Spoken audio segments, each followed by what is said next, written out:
Okay, we're going to make a short video here about inflation.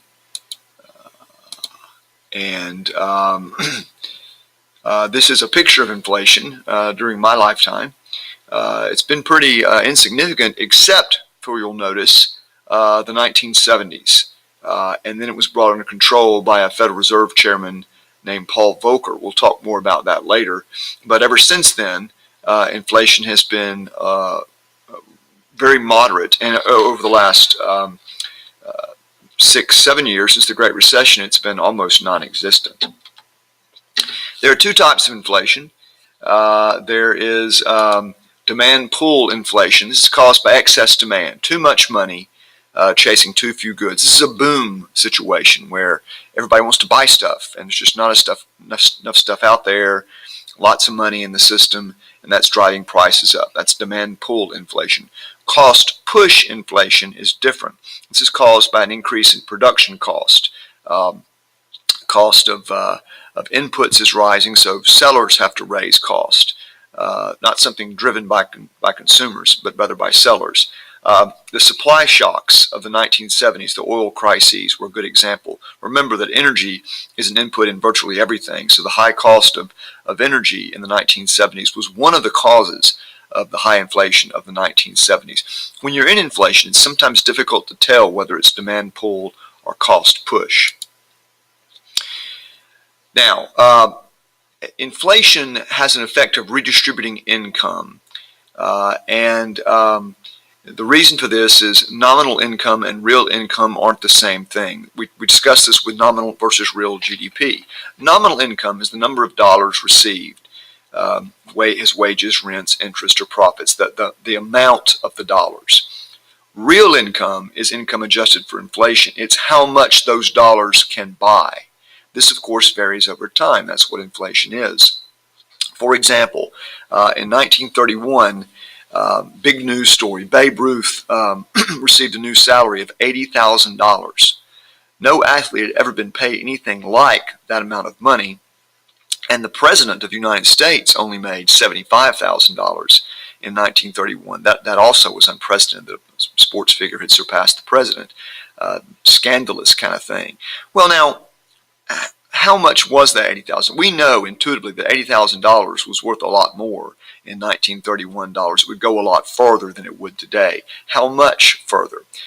I'll explain that in a minute. Just keep in mind the concept. Now, who is hurt by inflation? Well, fixed income receivers. If I retire at age 60 and I get a pension from my company and it's $2,000 a month, that's pretty good. I own my house. I can live on that. But let's say I live to be 95. Well, 35 years is a long time, and that fixed amount of $2,000 a month won't be worth it won't have very much purchasing power 35 years later. So I'm hurt by inflation. Savers. If I'm saving money in the bank, and let's say I'm getting a return of 5%, at the end of a year, I'll put in $100. At the end of the year, I have $105. But let's say the inflation rate was 10% for that year. Well, my $105 will buy less than my original 100. So I'm actually losing, not necessarily money, but purchasing power. So savers are hurt by inflation. Creditors are hurt as well. People who lend money. After inflation occurs, banks are being repaid with less valuable dollars than they lent. Banks essentially are, when they loan money, they're sort of saving it like when you save it in the bank. They're investing it with you as a borrower. So number 2 and 3 are kind of the same thing. Who is helped or at least not hurt by inflation? Well, flexible income receivers, Social Security recipients. Social Security recipients get a raise every year based on inflation. And some union workers have what's known as cost of living adjustments, COLAs, in their union contracts. This became prevalent in the 1970s when inflation was so high, not as true today. Also, debtors. For the same reason creditors are hurt by inflation, debtors are helped. They are repaying their loans with less valuable dollars than those they borrowed. lenders are particularly sensitive to inflation. So there's the nominal interest rate, the percentage increase in money that the borrower pays, but then there's the real interest rate, the percentage increase in purchasing power the borrower pays the lender. Lenders are sensitive to this, and so there's something called an inflation premium. They want a return of 5%, but inflation 6%. Then they're going to want to charge 11%. They're going to want a premium to compensate them for the loss of purchasing power due to inflation. So when inflation is high, interest rates are also very high. This happened in the late 70s, early 80s. They were so high that people couldn't really cope with them in terms of buying a house with a mortgage. Mortgage rates were ridiculously high, and so this is when the adjustable rate mortgage was invented to make that a little bit more manageable. Hyperinflation is bad. Moderate inflation of, say, 4 to 5%, that's fine. But hyperinflation, 10,000% inflation, can happen, and that's terrible. It destroys economies. Here's a picture of German children in the 1920s. They're playing with actual money.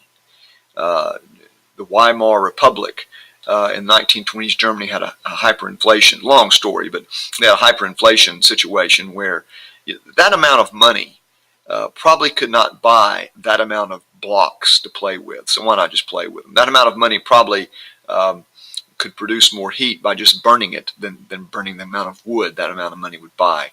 You kind of have to start over when your economy gets in a situation like that. It's not common, but it does happen.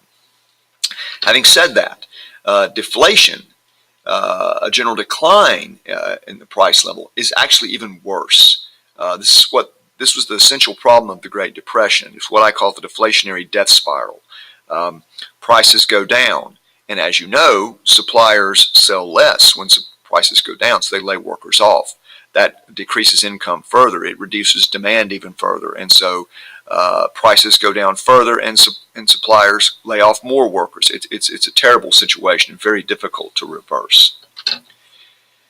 So let's go back to our original Babe Ruth question. How do you turn dollar figures from year T is whatever you're discussing, in our case it's 1931, into today's dollars? It's very simple.